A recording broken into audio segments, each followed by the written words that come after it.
merece. Doutor Renato Kfouri, o senhor gosta dessa música? Gostou aí? Não? Muito obrigado, Agostinho. Realmente uma linda música. Obrigado pelo convite. É um prazer falar com você e com a Sônia.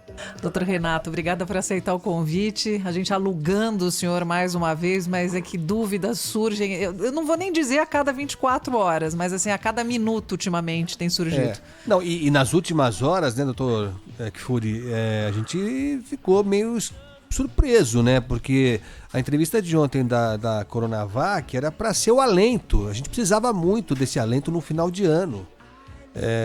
Né? Sentir firmeza mesmo. Opa. E que aquela expectativa toda criada se comprovasse. Mas não foi o que aconteceu, infelizmente, né, doutor Renato?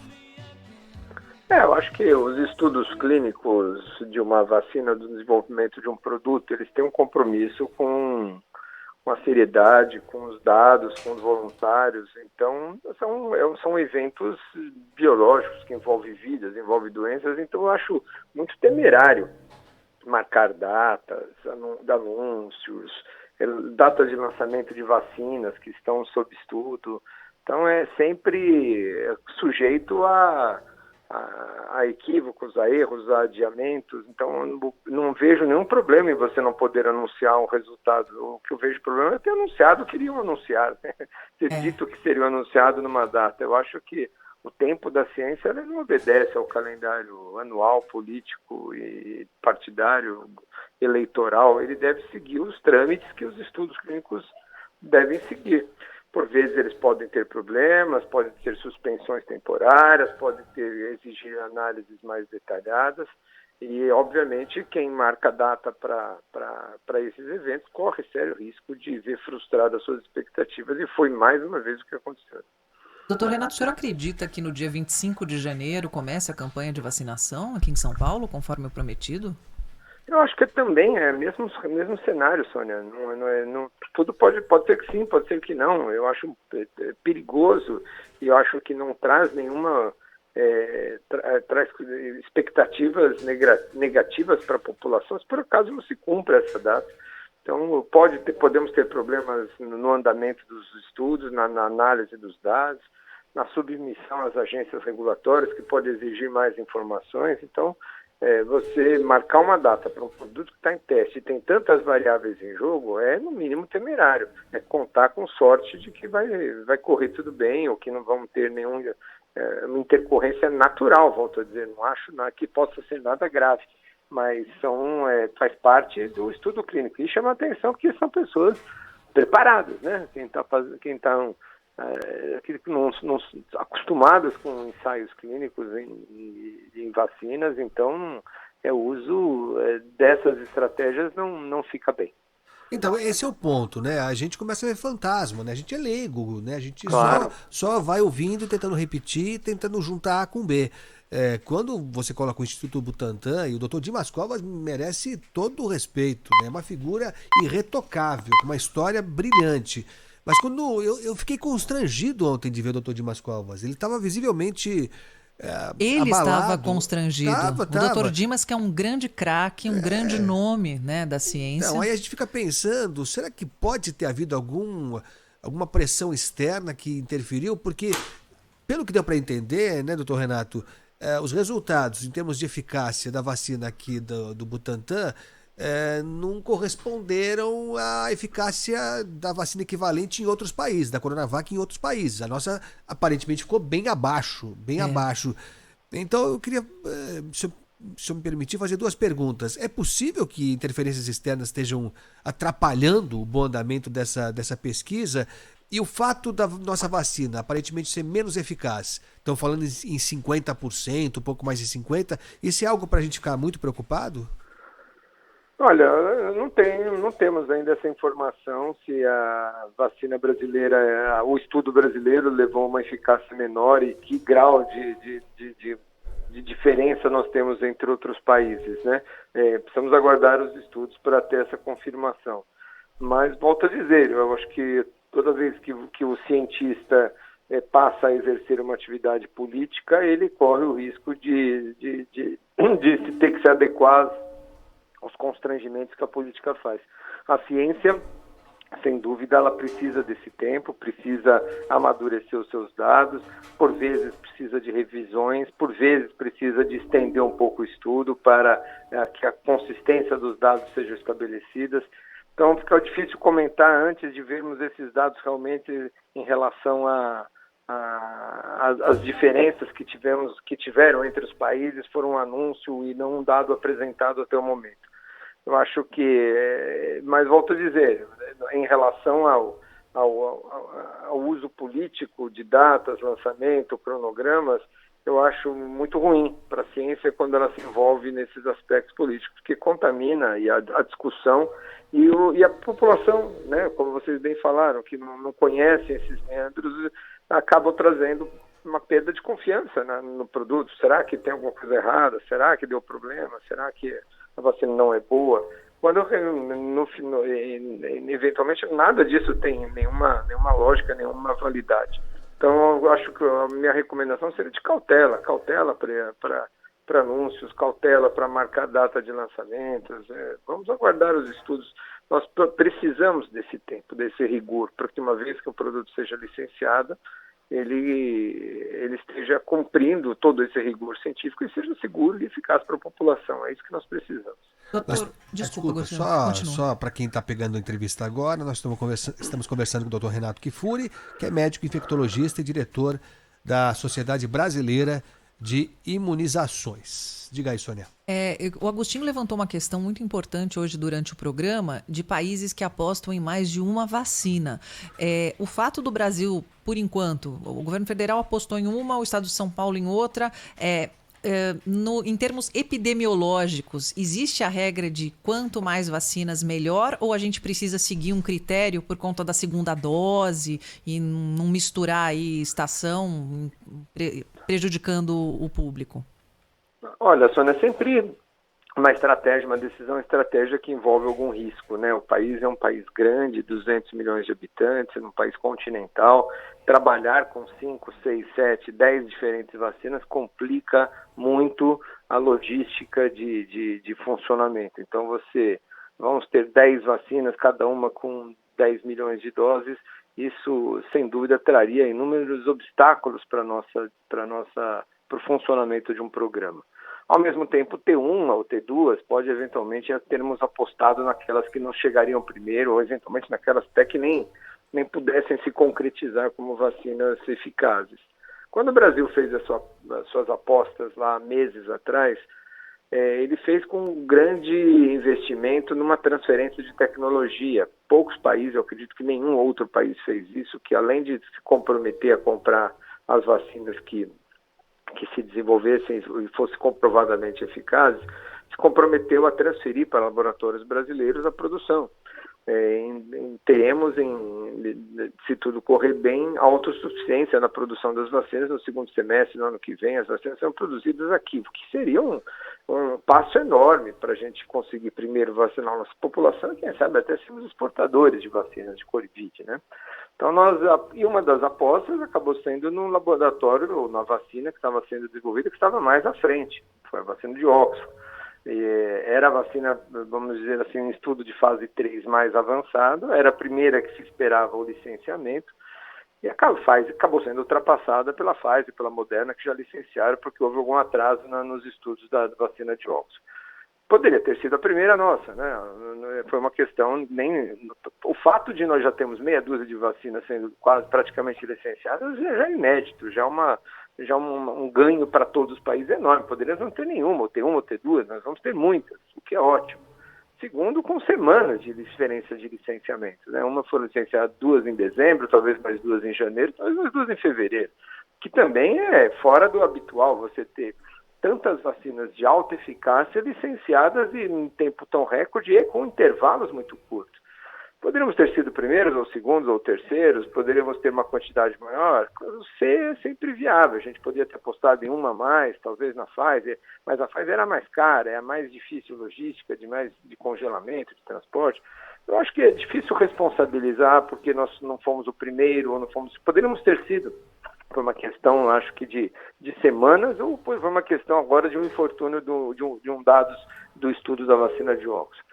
Eu acho que nós estamos bem, as duas vacinas que se avizinham aí como mais próximas a ser desenvolvidas no país ou ser licenciadas no país, são vacinas que temos compromissos de grandes quantidades de entrega necessárias para o nosso país nesse ano que vem.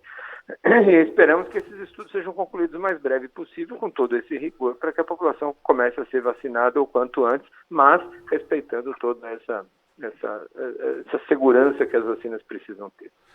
Agora, enquanto a vacina não chega, a gente tem que fazer a nossa parte e vai ter que fazer também depois que elas chegarem, né? Mas agora, prioridade 000. E nessa fase do ano, a gente não tem muita certeza, né? Que nível de isolamento, que nível de responsabilidade as pessoas terão. O governo de São Paulo anunciou essa fase vermelha, diferentona, né? Uma fase vermelha bem peculiar, que vai valer a partir de amanhã, né? 25, 26, 27, depois volta a fase amarela e depois 1, 2, 3, vermelho de novo e depois amarelo. Eu achei esquisito mesmo, porque você permite que fase vermelha não é bom para ninguém, mas se é para fazer, vamos fazer. Exatamente. Então assim, hoje o pessoal comprando e dá presente, tal, o shopping pode ser ocupado, o comércio de rua também, aí depois fecha tudo para as festas, aí reabre dia 28 para as trocas, né? Aí vai lotar de novo, tá? Vai trocar lá no Brás, não sei o que e tal, depois fecha de novo. Eu não sei, o senhor consegue sentir que vai ser eficiente esse sistema da fase vermelha aqui atual, doutor Renato Kfouri? Olha, você disse bem que essas medidas que nós chamamos não farmacológicas de distanciamento, de uso de máscara, de restrições, de evitar aglomerações, tem que continuar, mesmo se estivéssemos vacinando, né? O fato de vacinarmos a pequena parte da população não nos isentaria de relaxar nessas medidas. O agravamento dessas medidas, a rigidez dessas medidas de distanciamento, ela é feita em função, no Comitê de Crise do Estado de São Paulo e em outros estados também, em função da curva de casos, primeiro, e segundo, da capacidade hospitalar de atender a demanda pela doença gerada. Eu acho que nós estamos com aumento de casos, não está saturado ainda os leitos hospitalares, mas nesse ritmo provavelmente nós vamos caminhar para uma ocupação mais rápida. As festas, realmente, você tem toda a razão, são esse momento de confraternização, é um momento perigoso, as pessoas tendem a se aglomerar. Agora, se a estratégia era entrar já no vermelho, fazer 2 dias de vermelho, eu acho sempre discutível, porque depende muito mais do comportamento da população do que você definir uma cor, né? Eu acho que a atitude de nós todos, né? Eu acho que a informação adequada, sabendo que nós temos que ter comportamentos independente do ambiente, né? Vamos manter o supermercado, a farmácia, a cabeleireiro, o salão de ginástica, o bar, o restaurante. O ambiente é importante, facilita ou dificulta aglomerar, mas o comportamento da população nesses ambientes é que faz toda a diferença. Eu posso estar dentro de um shopping center, longe das pessoas, no horário vazio, não tendo problemas, ou eu posso estar dentro do supermercado completamente muito mais exposto, né? Supermercados que nunca fecharam. Agora, o comércio de rua, realmente, o que a gente tem visto aqui em São Paulo, nessas áreas mais populares, a 25 de março, Brás, aqui, realmente são multidões, né? Como algumas praias nós vimos algumas semanas atrás, que elas são inaceitáveis, né?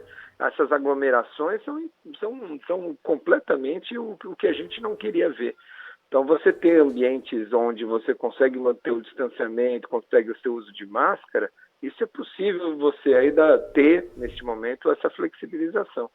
Agora, aglomeração em nenhuma fase da pandemia se pode admitir. Como a gente viu festas, como nós vimos em estádios de futebol, na porta de estádios, como nós vimos em praias, agora estamos vendo nas ruas de comércio popular. Então, isso precisa ser evitado. Isso precisamos conversar melhor com a população e explicar, porque o poder público ele age, ele faz as suas recomendações, mas é preciso também que nós entendamos o nosso papel nessa situação. Nós colocamos em risco não só nós, quando participamos de uma aglomeração dessa, mas todos aqueles que convivem conosco. Pois é, doutor. Enquanto a vacina não vem, muita gente... Aliás, há muitas pessoas que ainda não acreditam na vacina, mas isso a gente deixa para depois a campanha de vacinação convencê-los. E outras pessoas que acreditam que, se forem contaminadas, já ficam livres da doença porque criam anticorpos. Embora os tratamentos estejam muito avançados, isso é muito perigoso, né, doutor Renato? Na verdade a vacina não funciona em todos, essa é a primeira recomendação. A vacina vai ter uma eficácia em torno de, dependendo delas, acima de 50, pode ser 60, pode ser 70, pode ser 90, então existem falhas vacinais, isso é importante deixar claro.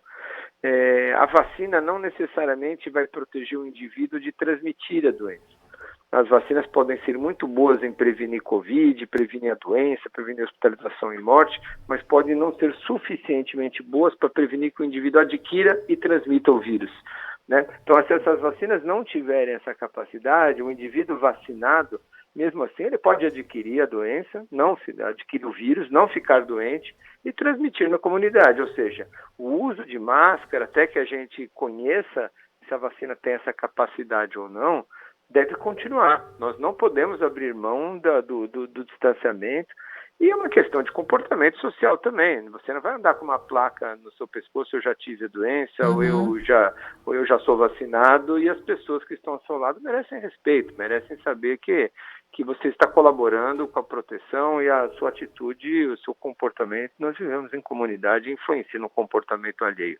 Então, acho que essa recomendação precisa ser feita mesmo. Mesmo quem já pegou Covid não pode sair abraçando todo mundo hoje, né, doutor? Exatamente, a mesma coisa que as vacinas, né? Abraçando, beijando, não respeitando aqueles que convivem com você. Agora, a gente sente que há um desgaste natural, né, pelo tempo. As pessoas, todos nós, acho que imaginávamos que isso seria superado de uma forma mais tranquila e em menos tempo. Não é o que aconteceu. E também já se falou muito, mas acho que é importante dizer, faltam lideranças que estimulem essa consciência, né? O presidente claramente não é essa liderança. Pelo contrário, ele joga contra assim que pode, e mesmo quando não pode, ele joga contra também. E essa atitude do governador Dória, de viajar e depois voltar a pedir desculpas, também foi um tiro no pé enorme, né? Dá aquela impressão, ele fecha aqui o estado, deixa todo mundo no vermelho e vai lá para os Estados Unidos para aproveitar as delícias de uma cidade aberta. E a gente está vendo aqui, quer dizer, apesar da gente ter, em tese, a fase vermelha a partir de amanhã, por exemplo, as prefeituras do litoral já disseram que não vão adotar isso. Não vão. No máximo, dia 31/1, praia fechada, mas no máximo. Hoje a rodovia dos imigrantes já estava bombando. Então aí seja o que Deus quiser, né? Sem dúvida, o aspecto político que vem permeando toda a pandemia desde o seu início só atrapalha. A gente viu essa discussão política desde o isolamento horizontal e vertical, vimos depois é uma doença leve, o negacionismo, uma gripezinha ou não é, depois na questão da cloroquina, toma ou não toma cloroquina, depois não usa ou não usa máscara. Quer dizer, toda essa confusão de informações desencontradas traz para a população toda essa insegurança e não respeito aos preceitos que a ciência normalmente sugere como ideal. Então, isso com a vacina vai acontecer de novo, né? A disputa política entre a vacina do governador, a vacina do presidente, a vacina da esquerda, a vacina da direita, como se fosse um time de futebol que torce por uma vacina. Que é um absurdo na ciência a gente ter torcida por uma vacina ou torcer, comemorar a desgraça do outro e festejar quando... Esse é um absurdo que, infelizmente, e não é só no Brasil, não, os Estados Unidos viveu a mesma coisa, outros países fazendo uso político dessa situação. Isso não ajuda nada, né? Muito pelo contrário, só atrapalha. Então, acho que é hora de pensarmos melhor na população, no interesse da população, nessa comunicação efetiva, porque essa desinformação é uma epidemia que mata tanto quanto a doença. Dr. Renato Kfouri, infectologista e diretor da Sociedade Brasileira de Imunização, foi um prazer tê-lo aqui conosco. Muito obrigado pela parceria ao longo do ano. Bom Natal para o senhor, para a família. Já sabe, aquele distanciamento e tal. O senhor, se precisar de umas dicas, a gente passa. E a gente Vou seguir o seu conselho. Né? Tá bom. E a gente se fala, se Deus quiser, ao longo de 2021, tá bom?